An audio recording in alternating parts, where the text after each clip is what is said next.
Okay, pwede mong ilagay yan dyan.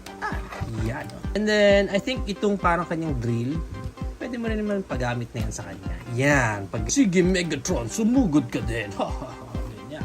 And right now, itry naman natin itong kanyang blade. Yung blade niya na to, pwede niyang hawakan yan dyan. Dalawa yan, magkabilang hands. Ayan o. And then this one, pwede mo iduktong yan dyan. Okay, di ba? And then, maganda niyan, ang kamatch niyan is yung kanyang shield. Itong shield niya na to, hindi niya mahawakan ng pagganyan. Kasi yung handle niya is pa-straight lang. So, ang hawak mo lang sa shield niya is pagganyan. Pababa lang. So, yung kamay niya parating nakasunod lang dun sa shield. Anyway, ayan na si Sentinel Prime. This is almighty weapons. Try natin itong maliit niya na to. Pwede rin. O, ayan. O. Pwede rin. And dahil dyan, itry na din natin itong malaki niya dito. Yan, okay? So, pwede rin. Hindi mo nga alam kung para saan.